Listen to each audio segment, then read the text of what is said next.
যা চাইছিলা পাইছো তো? দেখেন হাত দুটো নাই, এবং রাস্তার পাশে একটা জিন্দা শরীর নিয়ে তিনি পড়ে আছেন। আমি 3 দিন আগে জিজ্ঞেস করেছিলাম যে তুমি কোনো কাজ করতে পারবা কিনা, বা তোমাকে কোনো ব্যবসা যদি আমি দাঁড় করায় দিই তুমি পারবা কিনা।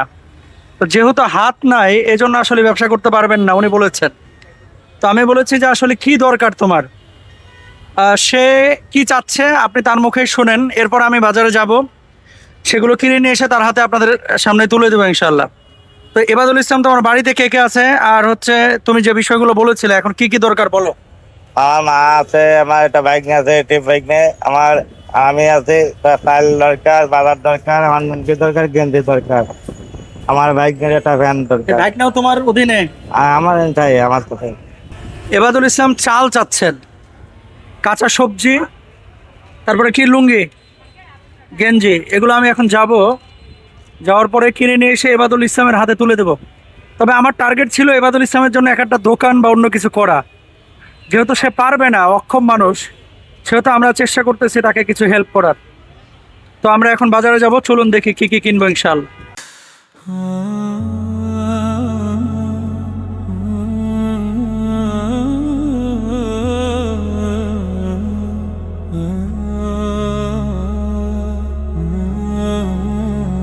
যেহেতু সে লুঙ্গি চেয়েছে, তো আমরা এখন আহ, 2টা লুঙ্গি তার জন্য নেব ইনশাল্লাহ। আর হচ্ছে গেঞ্জি দেন, এই গেঞ্জি, স্যান্ডো গেঞ্জি। আলহামদুলিল্লাহ, এই যে 2 সেট লুঙ্গি, এবং এগুলো ভালো দামি লুঙ্গি, একটা গামছা, এবং 2টা গেঞ্জি আমরা তার জন্য নিলাম। এখন এগুলো নিয়ে আমরা চলে যাব হচ্ছে তার চাল, সবজি, আর হচ্ছে অন্য অন্য প্রয়োজনীয় জিনিস কিনতে ইনশাআল্লাহ। বেসিক্যালি এখানে আপনি চ্যারিটি না করলে বুঝতে পারবেন না যে পৃথিবীতে মানুষ কত ধরনের বিপদে আছে। সে নিজেই অচল, নিজেই চলতে পারে না, আবার ইয়েতিম ভাগনাকে লালন পালন করেন, আবার বুড়ি মা ঘরে আছে, তার দায়িত্ব তার ঘাড়ে। তার মানে দেখেন, নিজে অচল, আরও 2জন কর্মহীন মানুষের দায়িত্ব তার কাঁধে। তো আসলে এই রঙিন চশমা পরে পৃথিবীটাকে দেখতে যত সুন্দর মনে হয়, চশমার বাইরে এই মানুষগুলোকে যদি আপনি দেখেন, দেখবেন যে পৃথিবীটা আসলে অনেক কষ্টের। পৃথিবীতে এক একজনের গল্প এক এক রকমের। প্রত্যেকটা মানুষের উচিত আশপাশে এমন মানুষদের দিকে একটু নজর রাখা। আপনি নিজে ভালো আছেন, অন্যজনকে ভালো রাখার জন্য ন্যূনতম চেষ্টা যদি আপনি না চালান, আপনি কবরে যাবেন শূন্য হাতে। কোটি কোটি টাকা পড়ে থাকবে, আপনার পরবর্তী জেনারেশন খাবে, আপনি যাবেন শূন্য হাতে। এই জন্য প্রত্যেকটা মানুষের ইন্টেনশন থাকা উচিত নিজেও ভালো থাকবে আর 2টো মানুষকে ভালো রাখার চেষ্টা করবেন ইনশাআল্লাহ। আল্লাহ তৌফিক দান করুন।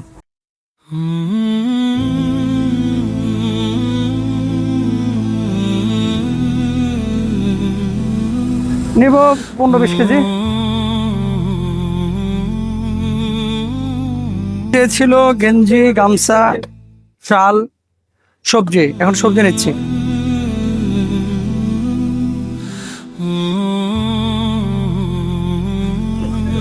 কচু, টমেটো।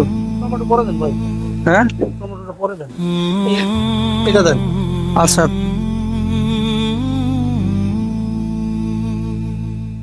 6 কেজির মতো সবজি দিয়েছি, কারণ আছে। চাইলে 20 কেজি সবজি দেওয়া যায়। তো মানুষ 3জন, ফ্রিজ নাই, প্রতিবন্ধী মানুষ, তারপরে পচায় ফেলবে। এজন্য আমরা এটা করলাম আর কি। আর ওখানে 1 বস্তা চাল আছে, আর যে পোশাক চেয়েছিল সেগুলো আমরা ব্যবস্থা করেছি ইনশাআল্লাহ।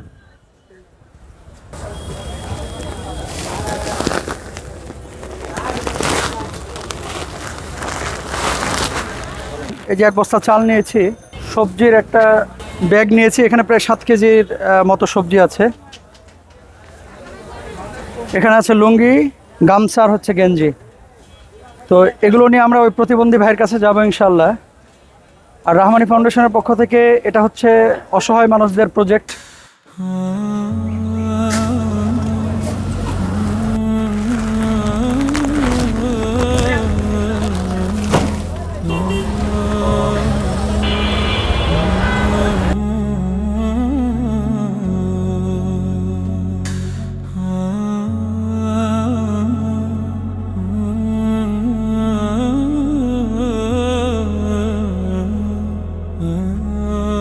আমরা এখন 1 বস্তা চাল এনেছি, এখানে পুরো সবজিগুলো আছে আলহামদুলিল্লাহ। আর এখন ওর জন্য যে পোশাকগুলো এনেছি পোশাকগুলো আমি পরাই দিই একটু ইনশাআল্লাহ।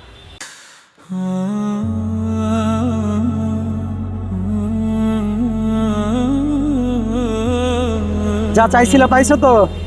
হ্যাঁ, মাশাআল্লাহ। আমি চেয়েছিলাম প্রথমে ওরা কিছু করে দিতে, আসলে যে দোকানপাট বা কিছু করতে পারে কিনা। এবাদুল ইসলাম আসলে দোকানপাট করতে পারবে না। আপনি হাতের অবস্থা দেখেছেন, এই হাতের অবস্থা দেখেন, এই হাত নাই। তো কি করবে বলেন, আপনি কি করবে?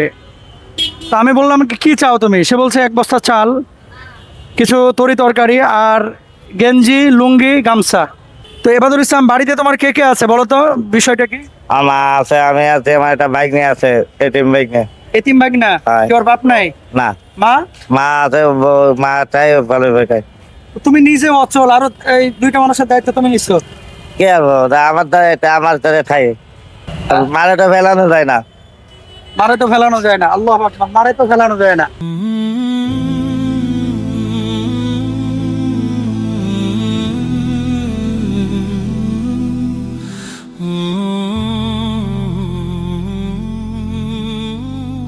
তো আলহামদুলিল্লাহ, এবাদুলের মতো অসংখ্য এবাদুল আছে আপনার আশপাশে, এদের দিকে একটু নজর রাখেন। সবাই কিন্তু আমরা নিজেকে নিয়ে ব্যস্ত, নিজের পেটটাকে কিভাবে ভালো রাখা যায়, ছেলে মেয়েকে ভালো রাখা যায়, একটু এদের দিকে নজর দেন। দেখেন, আপনিও মরবেন, আমি রাহমানিও মরবো, কবরে কিন্তু এই জিনিসগুলোই থাকবে, এদেরকে সাহায্য সহযোগিতা। আর আমার আল্লাহ বলেছেন, এই মানুষগুলোর দিকে যারা নজর দেয়, যারা মাখলুকের সেবা করে, এরা যেন আল্লাহরই সেবা করে। এজন্য প্রত্যেকটা মানুষের উচিত এরকম সমাজের যারা এবাদুল আছে তাদের দিকে নজর দেওয়া। আপনি 3 জনের দায়িত্ব নেন, আপনি 3 জনের দায়িত্ব নেন। এই বাংলাদেশে হাজার হাজার মানুষ আছে, কোটি কোটি টাকার মালিক। আপনার একটু দায়িত্ব নেন এদের, আমরা বাংলাদেশটাকে পরিবর্তন করে দেবো ইনশাল্লাহ। থাকুন রাহমানি ফাউন্ডেশনের সঙ্গে, থাকুন রাহমানি ফাউন্ডেশনের কর্মসংস্থান প্রজেক্টের সাথে। রাহমানি কর্মসংস্থান প্রজেক্টের জন্য, ফাউন্ডেশনের জন্য সবাই দোয়া করবেন। জাযাকুমুল্লাহ।